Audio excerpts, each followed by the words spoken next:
కొన్నిసార్లు క్లాసులను బంక్ కొట్టి స్నేహితులతో ఆనందంగా గడపండి. ఎందుకంటే జీవితంలో వెనక్కి తిరిగి చూసుకుంటే అలాంటి మధుర జ్ఞాపకాలే తప్ప మార్కులు గుర్తుండవు. కాబట్టి అతిగా అరవటం వల్ల మాట విలువ, అతిగా ఏడవటం వలన కన్నీటి విలువ తగ్గుతుంది. నీ సంకల్పం కార్యరూపం దాల్చలేని నాడు అది నూనె లేని దీపం వంటిదవుతుంది. మసి తప్ప వెలుగుండదు. నీ జీవితంలో నువ్వు వెళ్ళాల్సిన మార్గం ఏదో నువ్వు తెలుసుకుంటే సగం విజయం సాధించినట్టే. మిగతా సగం సులువుగా సాధిస్తావు. నీకు ఏది మంచిదో నీ మనసుకి తెలుసు, కానీ ఆశలు భయాలు వలన నువ్వు పొందాల్సిన దానికై నువ్వు చేసే ప్రయత్నం సన్నగిల్లుతుందని తెలుసుకున్న నాడు నీ ఎమోషన్స్ని దాటి అనుకున్నది చేయగలవు. నీ మనసుని నువ్వు నియంత్రించుకుంటే అన్నిటింటా విజేత అవుతావు. అలా కాకుండా ఉంటే కాలం నిన్ను కంట్రోల్ చేసే స్థితి నిన్ను గెలవనివ్వదు. నువ్వు ఒక లక్ష్యం పెట్టుకుంటే అది సాధించే అంతవరకు 10 మంది దగ్గర దాని గురించి చెప్పి నవ్వుల పాలు కాకు. లక్ష్యం ఉన్నవాడు గడ్డిపరకను కూడా బ్రహ్మాస్త్రంలాగా వాడుకుంటాడు. లక్ష్యం లేనివాడు వజ్రాయుధాన్ని కూడా గడ్డిపరకలాగే పక్కన పడేస్తాడు.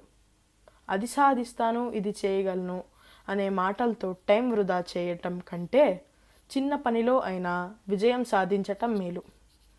గొప్పలు చెప్పుకోవడం అనేది మందులేని గొప్ప జబ్బు. ఈ జబ్బుకి మందు కాలమే ఇస్తుంది, సమయం చూసి. పుట్టిన ప్రతి ఒక్కడు తప్పక చేయవలసిన యుద్ధమే జీవితం. గెలిచినా లేదా ఓడినా పాల్గొనటం మాత్రం తప్పనిసరి. గతం మిగిల్చిన జ్ఞాపకాల్లో కొట్టుమిట్టాడుతున్నావంటే వర్తమానాన్ని వృధా చేస్తున్నావని అర్థం. 100 మంది 1000 చెప్పినా నీకు నువ్వు చెప్పుకునేదే సరైందని అనిపిస్తుంది. అలాగే ఎవరు ఎన్ని చెప్పినా నిన్ను మార్చుకోగల శక్తి నీకు మాత్రమే ఉంది. గతం గొప్పదైనా లేదా బాధ పెట్టేదైనా దాని విలువ ఇప్పుడు శూన్యం.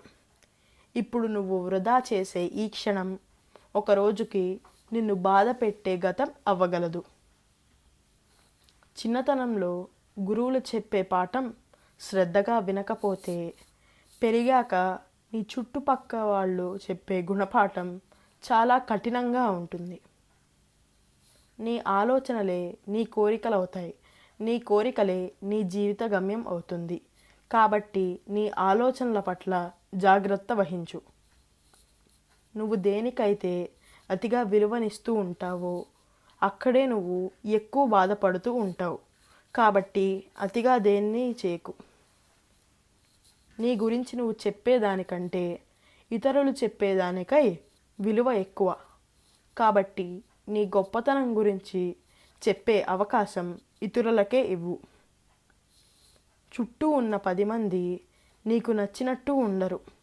వాళ్ళని నీకు నచ్చేలా మార్చుకోవడం కంటే నిన్ను నువ్వు మార్చుకోవడం చాలా సులువు.